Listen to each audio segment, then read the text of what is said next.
نحمده ونصلي ونسلم على رسوله الكريم أما بعد فأعوذ بالله من الشيطان الرجيم بسم الله الرحمن الرحيم فإذا مس الإنسان ضر دعانا ثم إذا خولناه نعمة منا قال إنما أوتيته على علم بل هي فتنة ولكن أكثرهم لا يعلمون قد قالها الذين من قبلهم فما أغنى عنهم ما كانوا يكسبون فأصابهم سيئات ما كسبوا والذين ظلموا من هؤلاء سيصيبهم سيئات ما كسبوا وما هم بمعجزين أولم يعلموا أن الله يبسط الرزق لمن يشاء ويقدر إن في ذلك لآيات لقوم يؤمنون صدق اللہ العظیم۔ یہ سورۃ الزمر کی آیات ہیں۔ اللہ سبحانہ و تعالی نے گزشتہ آیات مبارکہ میں اس حقیقت کو واضح کیا ہے کہ انسان اس کی موت و حیات کا مالک اللہ کی ذات ہے۔ تم دیکھتے نہیں ہو روزمرہ اللہ تمہاری ارواح کو قبض کرتا ہے۔ جب تم سوتے ہو تو اس وقت تمہاری روحوں کو اپنے قبضے میں لے لیتا ہے، پھر جس کے لیے چاہتا ہے اس کے لیے کہ ایک وقت مقررہ تک یہ دنیا میں مزید زندہ رہے تو اس کی روح کو واپس لوٹا دیا جاتا ہے صبح کے وقت یا جب اس نے اٹھنا ہوتا ہے، اور جس کی روح کو اپنے پاس مکمل لینا ہوتا ہے، اس کا دنیا سے حصہ ختم ہو چکا ہوتا ہے، تو پھر اسے روک لیتا ہے کہ نیند کی حالت میں ہی اس کی روح مکمل پرواز کر جاتی ہے، وہ اللہ کے حضور پہنچ جاتا ہے۔ ابتدائی آفرینش کو دیکھو، تم کچھ بھی نہیں تھے، اللہ نے تمہیں پیدا کیا۔ پھر اپنے اختتام اور انجام کو دیکھو کہ کس طرح اللہ تمہارے اوپر پورا کنٹرول اور دسترس رکھتا ہے، اور اس کے درمیان میں بھی دیکھو، درمیانی جو زندگی ہے کہ تم پر مشکلات آتی ہیں اس زندگی میں، طرح طرح گوناگو پریشانیوں میں تم گھر جاتے ہو، اس وقت بھی تمہاری مددگاری، تمہاری نصرت کون کرتا ہے؟ کون تمہیں انہیں مشکلات سے چھٹکارا دلاتا ہے؟ اللہ کے سوا کوئی اور طاقت و قوت ایسی ہے؟ انسان کتنا کم عقل ہے، کتنی نافہم، اس کی سوچ کتنی ناقص ہے کہ مدد تو اللہ کرتا ہے تمہاری مشکلات میں۔ تمہیں خاص طور پر وہ لوگ جو تجارت پیشہ ہیں، جن کا سمندری سفر سے اکثر رابطہ اور واسطہ پڑتا رہتا ہے، اور خاص طور پر اس دور میں تو اہل عرب کی تجارت کا بھی زیادہ تر دار و مدار اسی پر تھا۔ قرآن نے متعدد مقامات پر اس بات کو ذکر کر کے ان کو جھنجھوڑا ہے کہ فَإِذَا رَكِبُوا فِي الْفُلْكِ دَعَوُا اللَّهَ مُخْلِصِينَ لَهُ الدِّينَ، کہ جب تم سمندری سفر پر روانہ ہوتے ہو اور جہاز پر سوار ہوتے ہو اور وہ تمہارا جہاز پانی کی موجوں میں بھنور میں پھنس جاتا ہے،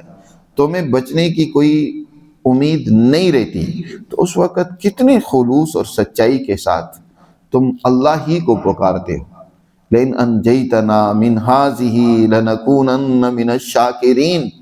تم بڑی تاکید کے ساتھ قسمیں کھاتے ہوئے، گڑ گڑاتے ہوئے اللہ سے کہتے ہو کہ اللہ اگر اس مصیبت سے تو نے ہمیں نجات دے دی تو ہم تیرے شکر گزار بندے بن کر زندگی گزاریں گے۔ لیکن عجیب بات ہے، فلما انجام، جب اللہ انہیں اس مشکل سے، مصیبت سے چھٹکارا دیتا ہے، اذا ہم یبغون فی الارض، پھر وہی ظلم و زیادتی، وہی بدماشیاں، وہ کہتے ہیں یہ تو ہم نے فلاں کام کیا تو اس کی وجہ سے ہم بچ گئے، پھر اس بچنے کو اپنی ہنر مندی، اپنی صلاحیت، اپنی علم و دانش کی طرف منسوب کرتے ہیں۔ یہ صرف سمندر کے اندر نہیں، زندگی کے ہر موڑ پر، ہر لمحہ انسان کو اس طرح کے حالات پیش آتے ہیں، اور وہ اپنے مالک کو جب پکارتا ہے خلوص دل کے ساتھ تو اللہ تو بڑا مہربان ہے، وہ اپنے بندوں کی مدد کرتا ہے، لیکن جب وہ اس مشکل سے نکل جاتا ہے تو بھول جاتا ہے کہ میرا کوئی مالک بھی ہے، کسی کو میں نے پکارا تھا، کسی نے میری مدد کی تھی۔ اس وقت پھر اپنی اس ہنر فن اور اپنی دانش مندی کی باتیں کرنے لگ پڑتا ہے۔ قرآن نے اسی کا یہاں تذکرہ کیا، فرمایا فَإِذَا مَسَّ الْإِنسَانَ ضُرٌّ، جب انسان کو کوئی ضرر اور تکلیف پہنچتی ہے تو دعانا، وہ ہمیں ہی پکارتا ہے، ہر طرف سے مایوس ہو جاتا ہے۔ مشرک انسان جس نے کہیں دیوتا اور خدا بنا رکھے ہوتے ہیں نا، وہ تذبذب میں ہوتا ہے، یقین اس کے اندر موجود نہیں ہوتا۔ وہ جب ان سے مایوس ہو جاتا ہے تو اسے صرف ایک ہی در نظر آتا ہے کہ جہاں سے اس کی مدد ہوگی، اللہ کو ہی وہ پکارتا ہے، ہمیں ہی پکارتا ہے۔ ثم اذا خولناه نعمة منا، پھر جب ہم اسے دیتے ہیں اپنی طرف سے انعام دیتے ہیں، اس پر مہربانی کرتے ہیں، احسان کرتے ہیں، منا اپنی طرف سے، اللہ کی حضور سے جب ان پر احسان ہوتا ہے تو کیا کہتا ہے؟ قال انما اوتیت علی علم، بے شک یہ تو جو کچھ ملا ہے نا مجھے، یہ تو اپنے علم و دانش سے مجھے ملا ہے، میری اپنی ہنر مندی کا نتیجہ ہے، میرے اپنے کمالات ہیں، میں نے یہ کیا تھا اس لیے یہ ہو گیا۔ تم دیکھتے نہیں ہو، بظاہر تو اللہ اس دنیا میں اسباب کو ہی ذریعہ بناتا ہے، لیکن ان اسباب کو ذریعہ بھی تو اللہ ہی نے بنایا ہے، اسی نے ان اسباب کو موافق کیا۔ جب تم مشکل میں پھنسے ہوئے تو کیوں پھنسے؟ پریشانی میں تھے تو اس وقت کیوں پریشانی میں مبتلا ہوئے؟ اس وقت بھی تو اسباب تھے، تمہاری دانش مندی تو اس وقت بھی تھی، اس وقت تو تم اللہ ہی کی طرف متوجہ ہوئے ہو، اور اب جو ہے تم کہتے ہو کہ یہ ہمارے اپنے علم کا نتیجہ ہے، ہماری اپنی کاریگری ہے۔ بل ہی فتنتم، یہ جو ہم نے تمہیں انعام دیا ہے اس کو آزمائش سمجھو، یہ اللہ کی طرف سے امتحان ہے تمہارے لیے، آزمائش ہے کہ تم اللہ کا شکر ادا کرتے ہو یا اس کی ناشکری کرتے ہو، اس کی قدردانی کرتے ہو یا کفران نعمت کرتے ہو، یہ تمہاری آزمائش ہے۔ لیکن اکثر لوگ وَلَكِنَّ أَكْثَرَهُمْ لَا يَعْلَمُونَ اس بات کو سمجھتے اور جانتے نہیں ہیں، اور وہ اسی طرح ناشکری میں بہتے چلے جاتے ہیں، پھر اور خرابیوں میں مبتلا ہو جاتے ہیں۔ قَدْ قَالَهَا الَّذِينَ مِن قَبْلِهِمْ، جی اسی طرح ان لوگوں نے بھی یہ باتیں کی تھی جو ان سے پہلے گزرے ہیں، پہلے لوگ بھی اسی طرح کی باتیں کرتے تھے۔ قارون کا قرآن نے واقعہ ذکر کیا ہے کہ جب اس حضرت موسیٰ علیہ السلام اور ان کی حضرت موسیٰ علیہ السلام کی قوم نے قارون کو سمجھایا، احسن کما احسن اللہ الیک، یہ اللہ کا تم پر احسان ہے، تم بھی اللہ کی اس نعمت کو اللہ کی مخلوق پر خرچ کرو، قارون مت بن کر بیٹھ جاؤ، دولت کے اوپر جو ہے سانپ بن کر بیٹھ جاؤ، ایسا نہ کرو، اس کو خرچ کرو۔ تو وہ کیا کہتا ہے؟ انما اوتیتہ علی علم، یہ اللہ کا کیا احسان ہے میرے اوپر، یہ تو میں نے اپنے علم و دانش سے کمایا ہے، اپنے فن سے کمایا ہے، میرے اندر بڑی مہارت ہے، یہ تو ساری دولت جو اکٹھی ہوئی ہے یہ میرے اپنے علم و فن کا نتیجہ ہے۔ انما اوتیت علی علم،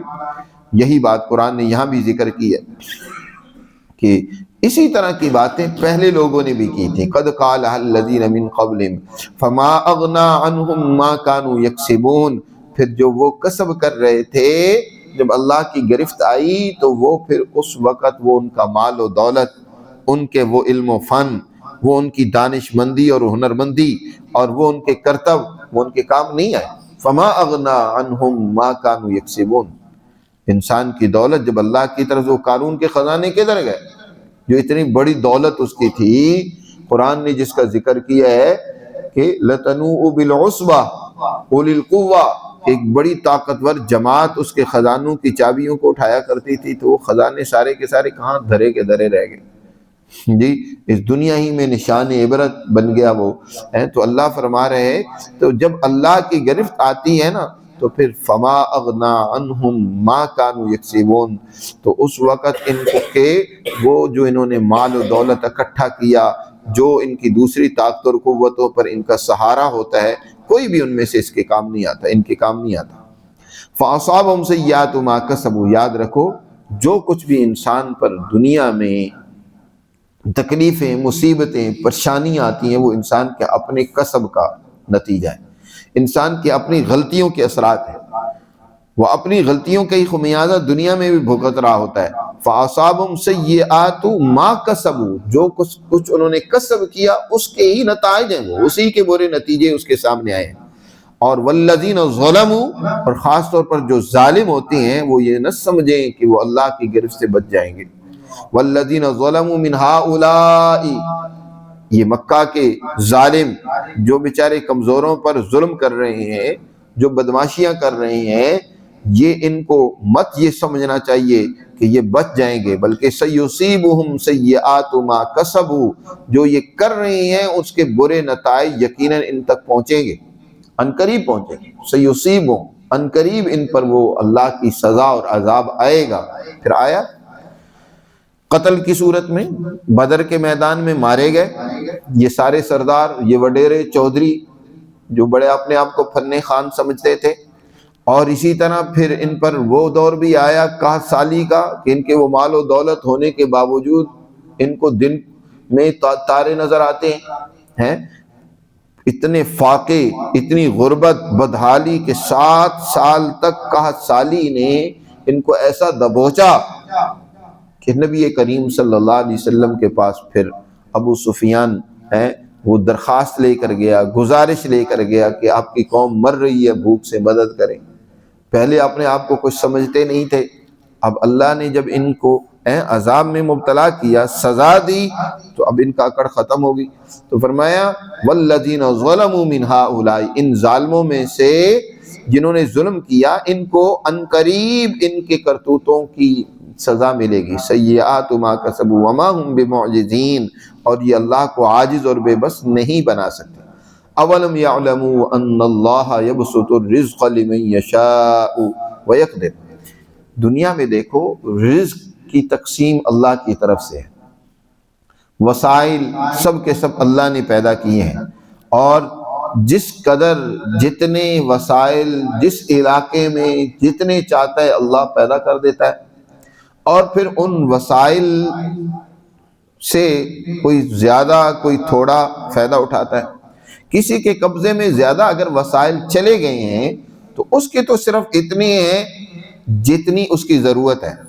باقی جو ہے وہ اس کا امین ہے، امانت دار ہے، اس پر لازم ہے کہ وہ اس کو ان پر لٹائے، خرچ کرے جن کے پاس وسائل نہیں ہے۔ حکم تو یہ ہے، اللہ نے یہ رزق کی جو تقسیم کی ہے نا کمی بیشی کے ساتھ، یہ بھی در حقیقت اللہ کی طرف سے ایک بڑی حکمت کے تحت امتحان ہے جی۔ اور اللہ یہ دیکھنا چاہتا ہے کہ جس کے پاس نہیں ہے اس کے اندر صبر و تحمل کتنا ہے، اور وہ کتنی محنت کرتا ہے، اللہ کے حکم کو کتنا بجا لاتا ہے، اور جس کے پاس زیادہ چلے گئے ہیں وسائل، اللہ اس کا بھی امتحان کر رہا ہے، یہ دیکھنا چاہتا ہے کہ ان وسائل کو کس طرح یہ تقسیم کرتا ہے، صرف اپنی خرمستیوں میں ہی ان کو استعمال کرتا ہے یا انسانی ضروریات میں استعمال کرتا ہے۔ تو یہ رزق کی جو تقسیم ہے یہ اللہ کی طرف سے ہے، ایک حکمت اور امتحان کے پیش نظر۔ اگر کسی کے پاس زیادہ وسائل ہیں تو ان وسائل کو وہ ظلم و بربریت کے لیے استعمال کرے، بدماشیوں کے لیے استعمال کرے، اس لیے اللہ نے اس کو زیادہ وسائل دیے تھے؟ نہیں، یہ فرمایا اولم یعلموا، کیا لوگ جانتے نہیں، ان اللہ یبسط الرزق لمن یشاء ویقدر، کہ پھیلا دیتا ہے، فراخ کر دیتا ہے رزق کو جن کے لیے چاہتا ہے اور تنگ کر دیتا ہے جن کے لیے چاہتا ہے۔ ان فی ذلک لآیات لقوم یؤمنون، بے شک اس میں یقیناً نشانیاں ہیں ایسی قوم کے لیے جو ایمان رکھتی ہے، جو اللہ پر یقین و اعتقاد رکھتی ہے کہ یہ در حقیقت ایک حکمت کے تحت اللہ نے وسائل رزق کسی کو زیادہ دی ہیں، تو زیادہ والا وہ زیادہ ذمہ دار ہے، جس کے پاس نہیں ہے اس کی ذمہ داری بھی نہیں ہے۔ جتنے وسائل بڑھتے چلے جاتے ہیں کسی کے پاس، اتنی ہی اس کے ذمہ حقوق بڑھتے چلے جاتے ہیں، یتیموں کے، مسکینوں کے، ضرورت مندوں کے، پڑوسیوں کے، اور دوست احباب کے، رشتہ داروں کے حقوق بڑھتے چلے جائیں گے، لیکن اس کو پرواہ ہی نہیں ہے۔ تو یاد رکھیں یہ اللہ کی طرف سے تو یہ امتحان تھا تمہارا، اور تم نے اس میں ناکامی کا مظاہرہ کیا تو پھر اس کی سزا بھی ملے گی۔ تو ان آیات مبارکہ میں انسان کی کمزوری کا تذکرہ کیا ہے کہ بعض لوگ اللہ کے احکامات اور تعلیمات سے انحراف کرتے ہیں، اللہ پھر بھی انہیں موقع بموقع سمجھاتا ہے مختلف آزمائشوں تکلیفوں کے ذریعے سے، لیکن انسان بجائے اس موقع سے فائدہ اٹھانے کے، سمجھنے کے، پھر غفلت میں مبتلا ہو جاتا ہے، تو یہ بہت بڑی کوتاہی ہے۔ اللہ ہمیں سمجھ نصیب فرمائے اور اپنے احکامات پر عمل پیرا ہونے کی توفیق دے۔